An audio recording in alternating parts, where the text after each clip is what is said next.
Welcome back to WPP. Today we're going to be taking a look at this attack strategy, the Queencharge Fireball Lalo. Now the first thing you want to do when you start out this attack is look for a pretty decent value with the Warden's Fireball. Of course, you don't want to get too greedy with the Warden's Fireball. And then we do have the invis, as you can see, coming in on this attack. Usually this is going to be used to direct the Warden's Fireball or support the Warden, but you don't always need those, and then you could use them later for the Queencharge portion. Now you'll also see the Queen coming in now after the Fireball. You set the Queen in on the same side that the healers are at least you try to get that healer swap off of the Warden onto the Queen. You can see we got the healer swap coming in now. We got the log launcher coming in now. The King on the top side of the base is to funnel the Queen and make sure she goes in, and that log launcher is going to help open up these walls along the way. 99% of the time you are going to be using this log launcher because obviously it does give the Queen easier access to the town hall. But if you go against a box base or a diamond base and you fireball the side, you can use a battle drill. It's going to be your other siege machine that you use sometimes because you can directly charge that town hall, and the battle drill can come in as a support siege machine. And if that is what you're doing, then you're going to be using that battle drill to support the Barbarian King. Now this one, you can see that Queencharge got all the way through the core, followed that log launcher straight to the town hall. The King, of course, funneling everything on that right side, and then you send that RC over where the King is at as well to help get some of the harder to reach defenses. But there we go. We got the King and the RC pairing up, and look at how much base is left. This is what you want to do, and there's like basically nothing. Your Lalo is essentially for cleanup in this attack strategy. But there we go. We got the Lava Hound in. We got the balloons coming in, and that Lalo is going to clean up the bottom side of the base. There's a lot of balloons left. Freeze on that scatter shot on the very back side. Even more balloons from the far left side to clean up those defenses over there. We got pups and minions all over the place. We do have a back-end tornado trap. It's not going to make too much of a difference. And there we have it. A nice example here from Crispy, getting the 3-star with the attack strategy. Let's go ahead and take a look at another replay, and we will keep discussing how you execute this.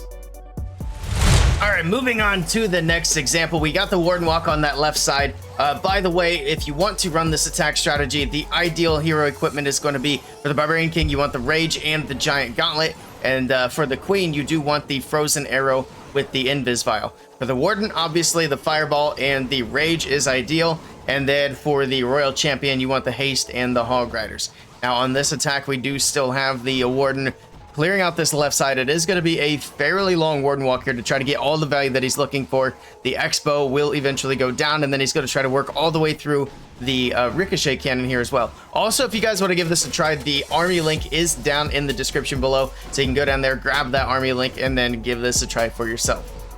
And there we go. He's going to be able to take down the Ricochet Cannon. He's going to take a little bit of time to get through that. He did get a bit low, but once it's only the Ricochet Cannon, doesn't have to worry too much. There's that invis to direct the Fireball in where he wants it. The Earthquake to follow it up. Make sure all those buildings go down. And again, look, the Queen placement is going to be over there next to the healers, and he's going to start this charge from the bottom side of the base. That log launcher going to push everything down the middle, and then the Barbarian King nicely on the right side with the wall breaker to clear out that 6 o'clock compartment, and then one more wall breaker as well. That's going to push that Barbarian King all the way to the Eagle Artillery while the Queen goes down the middle. Now, the Queen was a little bit late getting the healer. She did get a bit low, but we did finally get the swap, I think. Actually, no, it looks like they're still on the Warden. I thought they moved up there a bit, but they should eventually move over.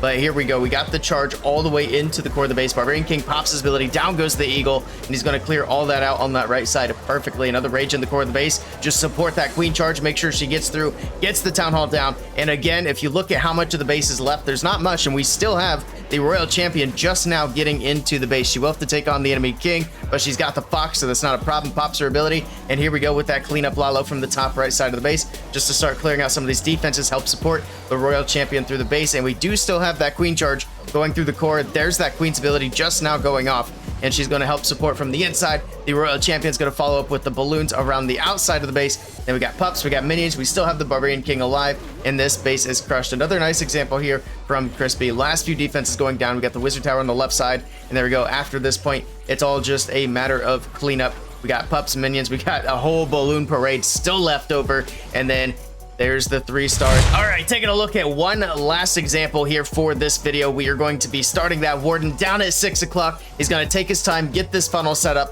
get some of these lower defenses out of the way before we try to send that Fireball into the core of the base. So Warden's doing his thing here. One more thing I didn't mention earlier as well. For your clan castle, you want to make sure you take Yetis in your log launcher. They're going to provide some nice tanking for the Queen when that log launcher does open up. You also want to make sure you take a rage spell, and a poison spell. But there we go with the invis. There's the earthquake in the core of the base, and boom, that fireball taking down a ton of buildings, even triggers the invis on the top side of the base, takes out the invis on the bottom side of the town hall, and we don't have to worry about that, at least for now. And then, of course, if you have the log launcher, which, again, 99% of the time you're going to have the log launcher, that's going to help with those pesky invis vials as well, because, of course, that invis vial that didn't go down is probably going to recharge, but with those logs going through the base and hitting the town hall, you don't have to worry about it, because when it does recharge, it's going to get triggered again, and then by the time the queen gets in there to take the town hall down, she just doesn't have to worry about invis vials. But here we go. We got the log launcher, and we got that king in on that left side. Of course, he's going to clear out that 3 o'clock compartment, and then the queen right down the middle, taking down the enemy queen.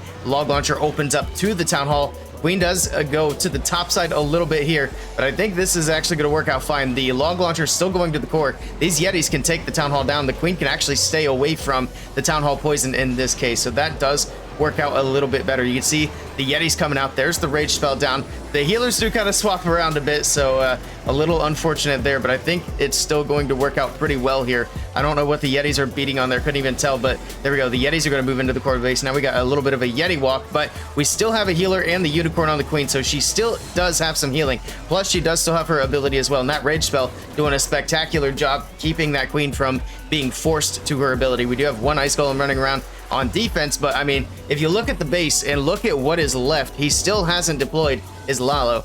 So he still has the Lalo, and it's still basically just being used for cleanup here. So things didn't go perfectly right in this attack with the healer swaps and the queen kind of veering off to the side, but it still worked out just fine. And honestly, he can almost completely swag his Lalo here. I think he can. As a matter of fact, there's basically nothing left on defense. He still has the RC's ability. I'm pretty sure he just put the Royal Champion in. And there we go. He's going to send that Lalo from the far left side of the base because he doesn't even need it in this attack. And that is how strong this attack strategy is. And there we go. One more triple on the board. Crispy showing us how this one is done. If you guys do give this army a try for yourselves, let us know down below how it does for you. And if you have any questions at all, leave those questions in the comments as well, and we'll be sure to answer those.